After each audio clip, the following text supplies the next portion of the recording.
High good morning सबैजनालाई नमस्ते। ल आज तपाईहरुलाई मैले यो देखाइरहेको छु। यो चाहिँ मैले यो आँप हो है, काँचो आँप, कच्चा आम है और हम हिंदी में भी थोड़ा बात करेंगे। कच्चा आम ये 5 केजी है। 5 किलो का आम हम काट के सुखा के अब ये अचार बनाने जा रही हूँ। ये अचार बनाऊंगी। यहाँ सब मसाला है, जीरा धनिया सब मसाला है, सब टाइप का मसाला आप लोग देख सकते हैं। यहाँ पर अगर मैं बोल नहीं पा रही हूँ तो देख सकते हैं। ये सौंफ है, काला कलंजी एंड ये इसलाई के भन्छ हिंग हल्दी अनि यो हो ड्राई मैंगो पाउडर, आमचुर अनि यो खोर्सानी, धुलो खोर्सानी, यो पनि पाउडर खोर्सानी हो, चिली पाउडर अनि अर्को खोर्सानी पनि छ त्यहाँ। यो खोर्सानी पनि छ, यसलाई अलिकति भयो भने हाल्छु होला, बेसी फेरि पाउडर कम्ती भयो भने चाहिँ पनि हाल्छु पिसेर।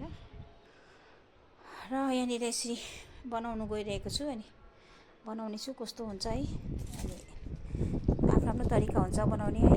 अनि म चाहिँ यसरी नै सिम्पल तरिकाले नै बनाउँछु। यो चाहिँ 5 किलो आम ल्याइदिएको छ अनि 5 किलो आमलाई धोएर काटेर सुकाएर है छतमा लगेर माथिको छतमा लगेर सुकाएको। अब यति भएको छ, बेसी हुँदैन होला, यो एक बयम हुन्छ र घरको लागि एकदम ठिकै छ। हामी घरमै त खानु छ, हामीलाई घरमा खानुको लागि बनाइरहेको छु। हर साल बनाउँछु है, यस्तो हैन। म हर साल आँपको सिजनमा जो यो हरियो आँप अहिले पाक्नुभन्दा अगाडि हरियो आँप छ, यति बेला चाहिँ एक टाइमको लागि चाहिँ म आफ्नै घरमा खानुको लागि नै बनाउँछु आँपको अचार है। अहिलेसम्म चाहिँ राम्रै भइरहेको छ। अब यो पनि बनाइरहेको छु, थाहा छैन राम्रै हुन्छ होला। अनि यो चाहिँ तेललाई मैले कराईमा पकाइसकेको छु। यसलाई सेलाउनुपर्छ, ठन्डा गर्नुपर्छ। अनि ठन्डा भएपछि चाहिँ यसको सब बनिन्छ। तब चाहिँ कम्प्लिट भएको पनि देखाउने छु है। तपाईहरुको तरिका आफ्नो आफ्नो तरिका हुन्छ है। कतिजनाले कस्तो राम्रो अचारहरू बनाउनुहुन्छ अनि हामी त जस्ट सिखौरीहरू हो, जस्ट सिकेर बनाएको है। त्यस्तो एक्सपर्ट पनि छैनौँ।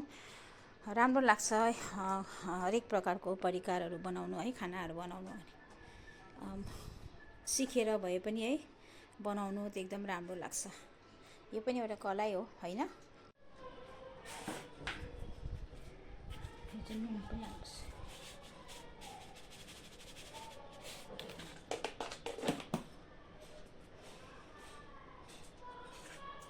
यो चाहिँ सबै अघि मसला थियो नि, कलंजी सब मसलालाई दरदरा पिसेको, जीरा धनिया रातो खोर्सानी सबै छ, पाउडर अलिकति कम्ती हुन्छ खोर्सानी पाउडर।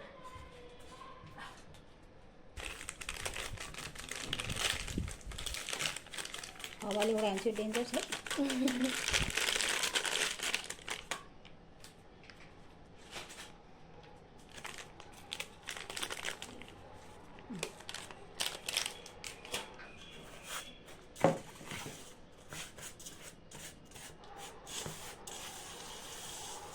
तेल हालेर मसला बनाइहाल्छु ल। मैले सब हिङहरू सबै हालिसकेँ, आमचुरहरू एकैचोटि हालेर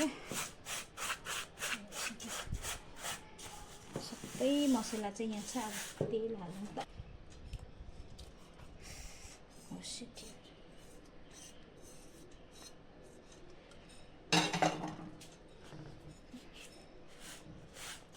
मैले हातमा तेल लगाएको नि सुकुन राम्रो होस्। हालसँग बिगाएको त छैन। हल्दी ठिकै होला है। कट गर्दै गर्नु पर्दैन।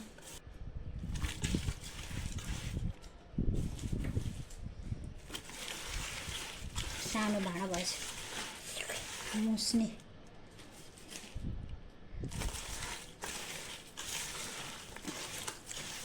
मसला के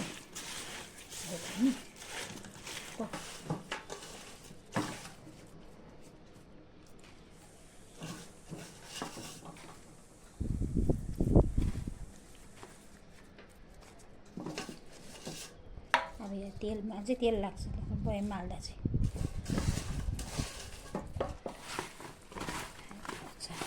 यो मसला अच्छा यो एक बयम यो प्लास्टिक छ तर अझै भोलि काँचको हाल्छु यहाँ अझै एउटा काँचको बोतललाई राम्रोसँग धोएर सगरे यो चाहिँ काँच हो ए यहाँ एउटा हालेको छु यस्तो भएको छ यो अचार चाहिँ राम्रै हुन्छ होला मैले यो सालको अचार चाहिँ भरेँ काँचको बयममा सबै मसलाहरू ठिक्कै भएको छ